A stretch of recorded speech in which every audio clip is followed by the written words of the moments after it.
हमने डीपीओ को फ़ोन करवाया, लेकिन फ़ोन उनका भी नहीं उठा। लगातार लगभग 20 से 25 कॉल हम लोगों ने और सिविल लाइन्स थाना इंचार्ज ने लगातार उनको की, लेकिन अभी तक उनका कोई अता पता नहीं है। घर पे क्या 11:30 बजे से हम उनको लगातार फ़ोन कर रहे हैं, तो ये उनकी ड्यूटी नहीं है कि आके बच्चे को देखना। अरे तो सोने के लिए क्या अधिकारी सोने के लिए रात में क्या, अगर कोई इमरजेंसी है तो। यह है रामपुर सदर सीट से बीजेपी के विधायक आकाश सक्सेना।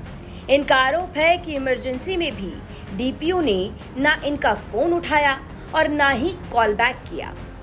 हमने डीपीओ को फ़ोन करवाया, लेकिन फ़ोन उनका भी नहीं उठा। लगातार लगभग 20 से 25 कॉल हम लोगों ने और सिविल लाइन्स थाना इंचार्ज ने लगातार उनको की, लेकिन अभी तक उनका कोई अता पता नहीं है। दूसरा, यहाँ ये देखा गया कि कई स्टाफ के लोग वो डीपीओ के घर पर लगे हुए हैं। मैंने खुद जो उपस्थिति रजिस्टर है वहाँ पर मैंने साइन किए हैं, और कई ऐसी बड़ी खामियां मिली हैं, जैसे उपस्थिति जो रजिस्टर है उस पर एक ही पेन से एक ही दिन में 10 दिन की अटेंडेंस डाली गई है। दरअसल रामपुर में सुनसान सड़क पर आश्रम पद्धति विद्यालय के पास 1 साल का बच्चा लावारिस हालत में मिला। बच्चा बुखार में तड़प रहा था और कुछ भी बोल नहीं पा रहा था। कोतवाली सिविल लाइन पुलिस को इसकी जानकारी मिली तो किसी ने नगर विधायक आकाश सक्सेना को भी इसकी सूचना दे दी। बीजेपी विधायक आकाश सक्सेना तुरंत पहुंच गए कोतवाली और बच्चे की हालत देखी। जब देखा कि बच्चे को बुखार आ रहा है तो उसे लेकर तुरंत अस्पताल पहुंच गए। बच्चे की हालत ठीक होते ही उसे शिशु सदन में सौंपने का सोचा गया।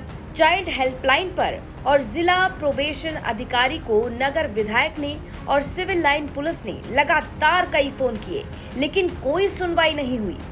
घर पे क्या 11:30 बजे से हम उनको लगातार फ़ोन कर रहे हैं, तो ये उनकी ड्यूटी नहीं है कि आके बच्चे को देखना।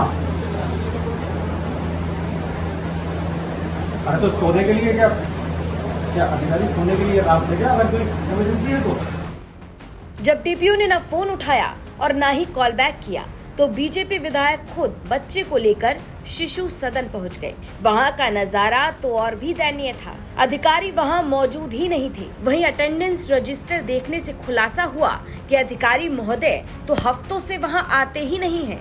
एक साथ 10-10 दिन की हाजिरी लगा देते हैं। इतना ही नहीं, शिशु सदन पर अनाथ बच्चों की देखरेख पर लगे सरकारी कर्मचारी भी अधिकारी महोदय के घर पर ड्यूटी बजाते हैं। सबसे पहले तो यहाँ के जो इंचार्ज हैं, पूरी तरीके से जिम्मेदारी उनकी होती है कि अगर वहाँ पर कोई भी बच्चा इस तरीके का अगर मिलता है तो चाइल्ड हेल्पलाइन एक यहाँ पर बना हुआ है, वहाँ पर भी कोई व्यक्ति वहाँ नहीं था। उसके बाद तभी हमने डीपीओ को फ़ोन करवाया, लेकिन फ़ोन उनका भी नहीं उठा। लगातार लगभग 20 से 25 कॉल हम लोगों ने और सिविल लाइन्स थाना इंचार्ज ने लगातार उनको की, लेकिन अभी तक उनका कोई अता पता नहीं है। पूरी तरीके से जिम्मेदारी उन्हीं की बनती है। और मैंने जब यहाँ पर आकर देखा जो इनका अटेंडेंस रजिस्टर है उसमें भी आज जून का अगर हम महीने की बात करें तो आज 11 तारीख को वो यहाँ पर आए हैं। ये अपने आप में बहुत बड़ी एक लापरवाही है।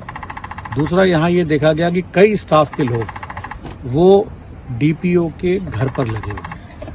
मैंने खुद जो उपस्थिति रजिस्टर है वहाँ पर मैंने साइन किए हैं, और कई ऐसी बड़ी खामियां मिली हैं, जैसे उपस्थिति जो रजिस्टर है उस पर एक ही पेन से एक ही दिन में 10 दिन की अटेंडेंस डाली गई है। मैंने हर चीज़ को लिखकर मैंने यहाँ पर जो अधीक्षक हैं उनके सामने एक एक चीज़ को मैंने लिखकर उनको दिया है। और मैं ये चाहता हूँ कि जो अधिकारी इस मामले में दोषी है उस पर प्रशासनिक कार्रवाई होनी चाहिए, उस पर विधिक कार्रवाई होनी चाहिए। अब बताइए जरा, अनाथ और लावारिस बच्चों के लिए सरकारी खजाने से भले ही शिशु सदन के नाम करोड़ों रुपए खर्च किए गए और चाइल्ड हेल्पलाइन जैसी योजनाएं चलाई जा रही हैं, लेकिन बावजूद इसके मासूम बच्चों के लिए अधिकारी और कर्मचारियों की लापरवाही खुलकर सामने आ गई। आरोप है कि अधिकारी हफ्तों तक शिशु सदन जाते ही नहीं है। 10-10 दिन की हाजिरी एक साथ लगा देते हैं। वहीं शिशु सदन के मासूम बच्चों की देखरेख में लगाए गए सरकारी कर्मचारी अधिकारियों के घर पर सेवा करने में जुटे हैं। अब ऐसे में सवाल ये कि सरकारी योजनाओं का लाभ आम लोगों तक भला कैसे पहुंचेगा।